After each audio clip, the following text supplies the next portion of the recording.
Le président de la République Félix-Antoine Tshisekedi Tshilombo se prépare à effectuer une mission d'itinérance dans la province de Tshopo. La ville de Kisangani, capitale provinciale, se prépare à accueillir les chefs de l'État qui a choisi d'aller à la rencontre de réalité de ses concitoyens de l'arrière-pays. Kisangani, troisième grande mégalopole de la RDC, tente de colmater les brèches pour donner une autre image aux premiers citoyens. La simple annonce de la visite du chef de l'État a suffi pour voir des effets miracles sur plusieurs secteurs de la vie.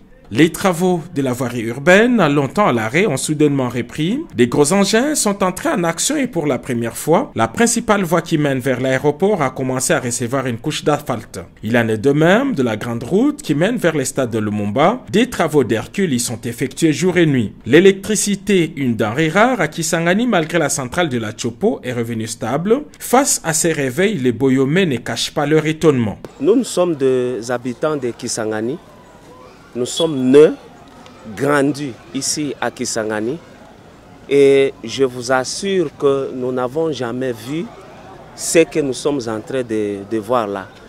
Cette route, depuis qu'on est enfant, n'a jamais porté de l'asphalte. En tout cas, ça c'est une très grande bénédiction pour la population de Kisangani en particulier. Et nous ne pouvons que dire merci, merci, vraiment un grand merci au chef de l'État, son Excellence Félix-Antoine Tshisekedi Tshilombo, de ce qu'il est en train d'accomplir dans notre province de Kisangani. Si certains problèmes ont déjà trouvé un début de solution, d'autres attendent d'être présentés au chef de l'État et au gouvernement qui tiendront ici leur prochain conseil de ministres. La coexistence pacifique entre tribus, l'insécurité urbaine et périurbaine sont autant de sujets qui restent des préoccupations pour la population. Entre-temps, la ferveur de voir le chef de l'État à Kisangani ne faiblit pas. Pour le jeune, Kisangani reste un paradis. Quand nous disons Kisangani napita Boulaya, c'est parce que à Kisangani on a tout. Quand nous disons Kisangani napita Boulaya, à Kisangani nous respirons de l'air frais.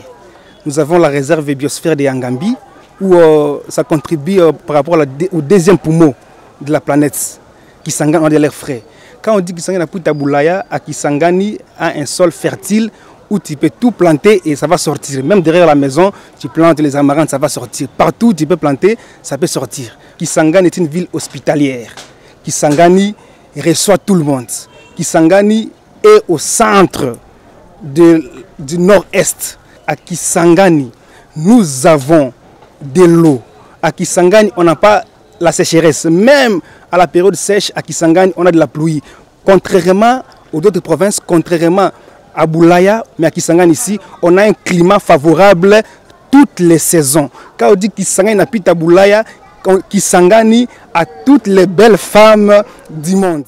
Mbote bandi Pifo Télévision, merci pour la confiance pour pesa kana biso bisika biso bokamatami to reçoit la pena mokolo mwa lelo na lombango actualité politique ya mboka Congo kokoma ya mokonzi ya mboka ngati na ville ya Kisangani na province ya Tshopo oyo penza akokende kuna pa kosala pena misala ebele kotala penza pela moko inauguration ya aéroport ya Bangoka oyo penza et tongami pona lolendo ya école Congo démocratique pona penza esunga ville ya monene kwa Kisangani bongo penza bampepo kokita biloko kokita pe bongo na bongo en tout cas toko simba yango omokolo moi de lobo ya mokolo mboka Kisangani pela moko mboka pena ko sa l'activité kuna ebele kasi avant cela mokolo mboka yambaki conseil ya magistrature mobimba ayambaki bongo président constitutionnel président de la cour de compte président la cassation ayambaki mwana mboka Constant Mutamba ministre ya justice garde du sceau ya mboka na biso pona pena kosola pona ba mésentente ezalaki na secteur ewana mokona mboka apesi penza ba lignée boni sengali ko tambola pambate boko sala mosala malamu te soki boyokani réalité pour justice nde ezali ministre sengali asula malamu na président constitutionnel c'est sur la madame la présidente de la cour de cassation, c'est sur la madame en fait na bango banso wana ba magistrat ba avocat pe et bongo na bongo pote secteur wana za pena très bien aseli donc on a beaucoup à côté ici kimia pe moko ba yokani bango banso ete ba ko tambola bo vision moko za mboka po ya ko pesa ba kongomani pe na ba likoluka justice moko équitable, justice ya homme forte, bo zalaka kaka justice ya moto nyonso o ya zangi na mozui pe ce que na mbano ba pe simba ce que na solo ba pe solo et akolonga a longa solo et wana penza ya lilongo nyami kasi bandi ko bandi situation ya 113 députés sur plus ce bakse ngata Assemblée nationale et ali mama likamo to ko lobela mokolo mwa lelo ezali pasi tango to ko lobela yango mais loko wana yaki ko profiter na certains politiciens ya mboka na biso. Moi je ne pense que to découvrir yango na mandat oyo peut-être pétant ngombo soit qui présent ensemble et le qu'on a payé là qui met tout qui yango kate et bana qui pété peut-être mais tango to moni yango siko et le qu'on a moni mabe ali nini et ali à deux fois nos médias il faut y barabilo ko publier à deux fois mboka na biso c'est vrai dans la sévère côté de sécurité et publication à certains articles de kat na mboka.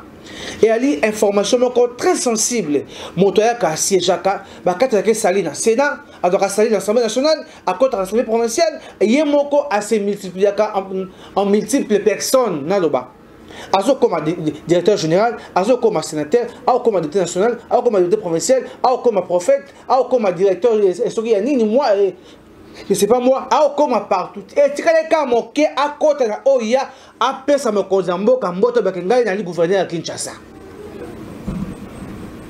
bumba au monde quand même bumba ngai nde bumba yo ya zoto amike parce que c'est anormal. Comment est-ce que Assemblée nationale institution monene ya RDC et yeba likambo yo ate pendant ce qui 3-4 mois et qui et bien c'est ko sutukasi kao yo que non. Il y a un monsieur au nom d'Israël Bongo. Oh, yo avec un kota et tout et consort. Et non, je ne sais pas moi. Israël Longo, je crois. Israël Longo. Et Boye Bisangaï, Batoya Boye, tout d'abord, nous avons condamné Assemblée nationale. Tant que j'ai eu information, l'Assemblée ne pouvait pas aller très vite à publier cette information. Il aurait fallu garder yango, c'est ça on a tellement la ezali mabe même ya ba service ya mboka na biso bato mosusu ba bimisa ba information ya kati libanda ko pesa pas ba journaliste na bango ba publier yango pour ba comme ba source crédible de information mais na bozoba. Il a fallu to garder information on a top secret. Pourquoi? Ce jeune pouvait nous servir, nous, la RDC, à aller même infiltrer les services rwandais. Parce qu'il est fort d'infiltration. Il est fort. On a se démasquer, on a se transformer en multiples personnes. On devait l'utiliser à qu'on infiltrer les services rwandais. Tango azwami koyoka dans le calme information ngwe circuler et kasi likambo ka monter mwana mboko ezakate wa c'est compagnie tika top secret bimate ezaka mboko te. Tout le monde a toujours tendance aussitôt à une information pour à publier. Reste et ça scandale ou pas étaliété. Ce qui compte pour la personne c'est à information sur les réseaux ici. Pour avoir ma source crédible. On appelle cette information moto ayambo. Ce genre de choses, c'est les si là. Monsieur Israël, député autoproclamé, acteur politique congolais, et Bazali Daniel Pako. Balina Daniel Pako. Baza ba candidat malam ya ko infiltrer ba service ya Rwanda. Parce qu'au moment où Biso la guerre ya Rwanda quand tout ya mokonza boka de Nusara mais Rwanda ko tangi sabana ke goma wana ze bango. Rwanda ko tangi sabana be kwanza bango bayi na ba congolais. Rwanda ko tangi sabana bango ke bana ba ke non Congo wana une partie ba boto biso la Biso. Wana Rwanda. Rwanda pendant ce temps ko tangi sabana bango était ba congolais baza méchant. Mais biso to ça on a école na biso te to tika mo konzambo ka charge partout que dans sa discours a condamné agression rwandaise mais tout ça na ba école tout ça na ba église où nous pouvons aussi enseigner yango na bana pena mikolo ba que non le Rwanda nous agresse a vomi autant de personnes cette année. Chaque année il faut publier nombre ya bateau Rwanda ko bomana kat na mboka na biso. Au travers le M23, au travers les Nanga, Henri Magie, Yannick Chisola et consorts. Ces gens y a pas perdu. Et il y a commenté sur le que non, Franck Diongo, Azana Kigali, oui. Franck Diongo, c'est un ancien kabiliste. Il a travaillé dans le service de renseignement à l'époque à Kabila. Et l'oko, il m'a condamné tant commis président de la République. Quand il y a un chantage à ça, il y a un conduit. Bako pesa yo eloko poste moko ya mboko ya makasi pendant que tout le temps tu es dans l'opposition femme donc tout fait l'opposition Kabila azokanga tout le monde qui agent secret ya Kabila à côté dans une chambre ya papa chen secret ya bibisa bien information na ngambo ya FCC bazwa qui est le ko la moto moko boye le ko la moto moko be wa yebi et aujourd'hui charge d'agression rwandaise tu sais que comme condamné quand le bakango yemoko ba politicien minga ba condamné agression ouvertement té ba condamné ouvertement té beaucoup de politiciens même en Assemblée nationale wana il faut à chaque plénière commencer à envoyer message pas à Kagame à mon que non tout congolais a yebi siko message sur mabe et puis ba tolingi était même Macron a fait semblant à la francophonie. Cela ne nous regarde, ne nous concerne même pas. Ce n'est pas ça notre but. Notre but est que chaque année, on doit publier nombre de bateaux Kagame et puis Tozongisa fait na Rwanda. Makambo ici, c'est ça notre but. On a déjà démontré la face cachée à Paul Kagame face à la monde. Le monde entier aujourd'hui, qui est Kagame? Kagame qui ne parlait pas, qui restait calme à tout moment, il leur souffle le secret à Koma Koloba. Kagame Koma Koloba. Quand on a en tout cas fait penser à féliciter pour le lobby, c'est la mission de Paul Kagame. Alors, on va Congo, en demande à Rwanda. Nangola a commis Rwanda à Wangani.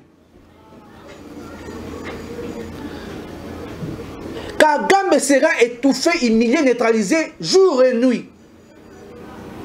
Dans ma agression rwandaise. N'a crainte moi qu'on a nango ya linini. On suka mandat chilombo ya suka moi comme kende oui. Boko c'est pas moi mandat suka kende. Et boko sur le second de l'eau adam ko namboka te akei.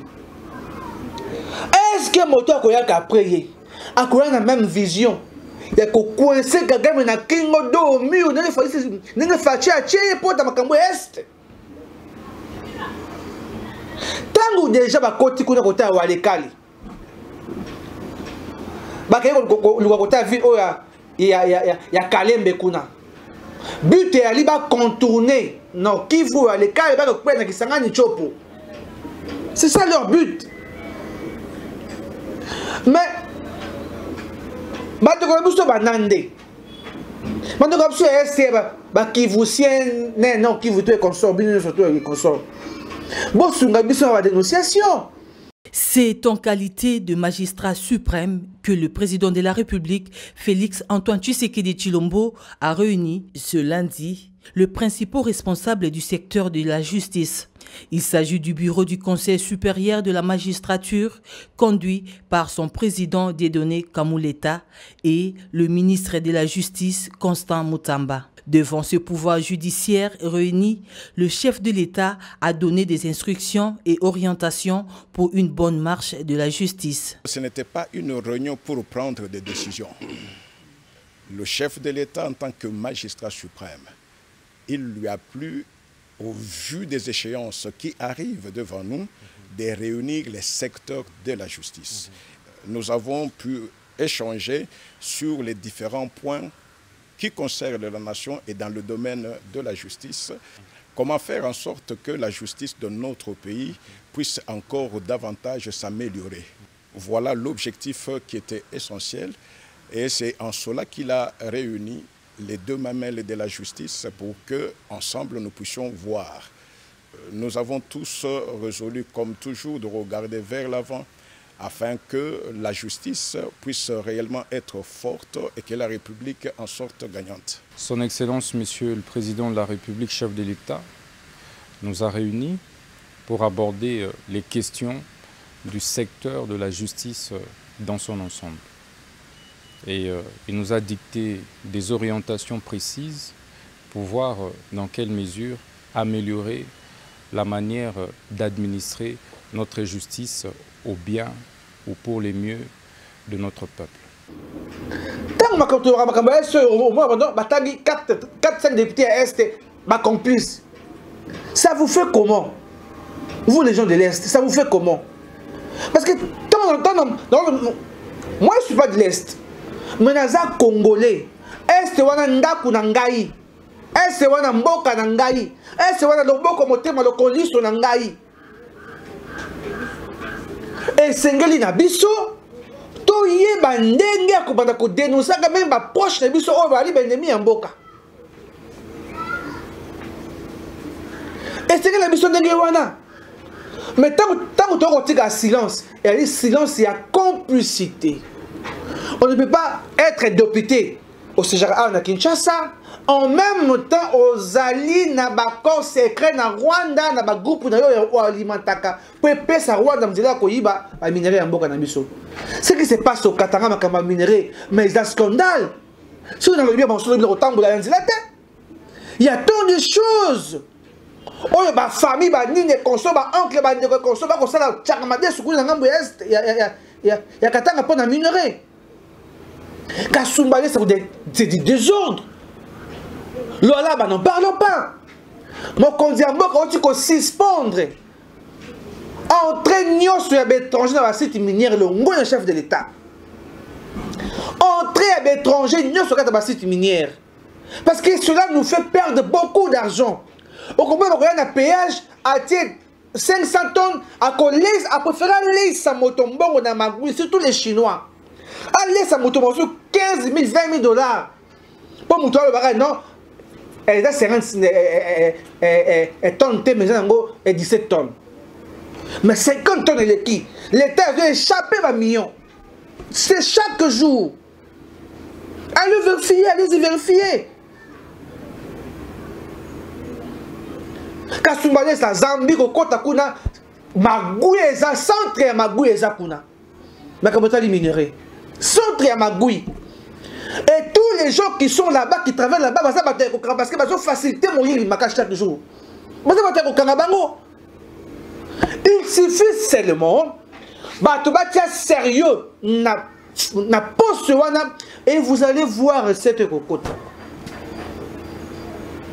Vous allez voir cette cocotte. Tu le demandes pour. La famille, la politique, pardon. Pardon. Pardon. Pardon, politique, pardon.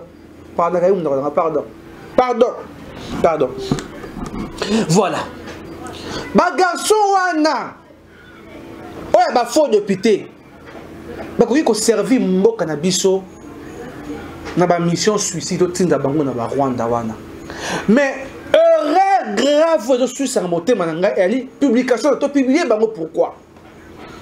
Il a fallu garder ça top secret parce que ce garçon là Israël là c'est dans mon photo na prison. Donc Azamoto à contact ba prison pour na makamo ma rappel na ye. Si ko tout cause ko tinda na prison et ali peine perdue. Et elle dit peine perdue. À quoi t'as présenté? Bon, ça, elle est dans le moussousou. Parce que dribbler. Il peut aussi aller gifler Paul Kagame. Oui.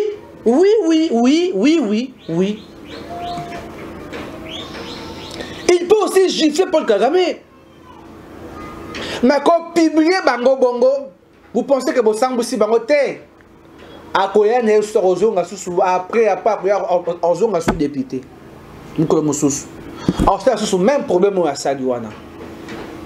Donc il lui a fallu totika bango. Totika to publier kutuye te.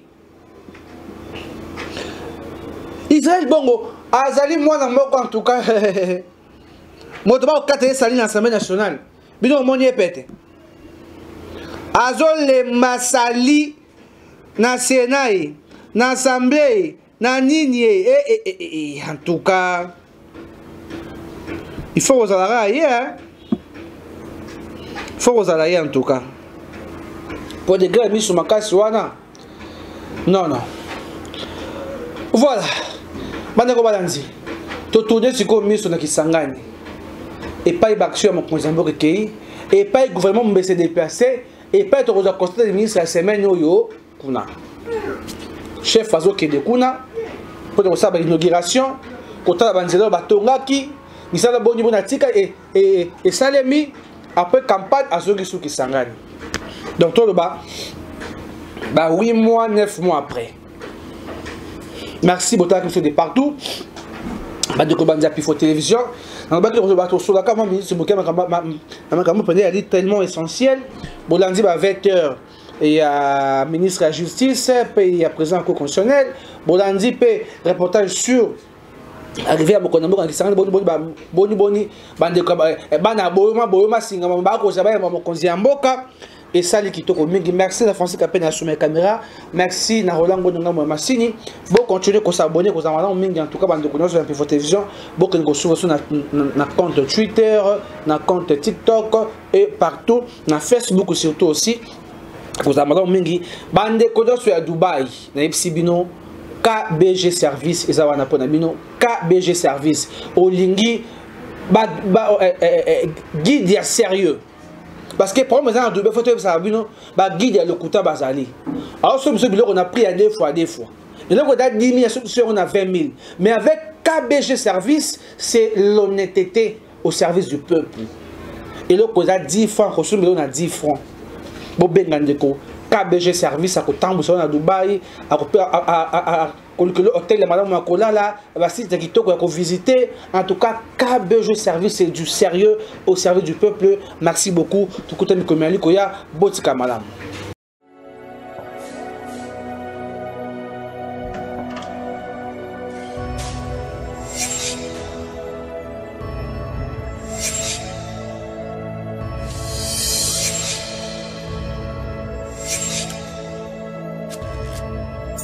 Abonnez-vous sur Pifo Télévision, vous informer sur notre devoir.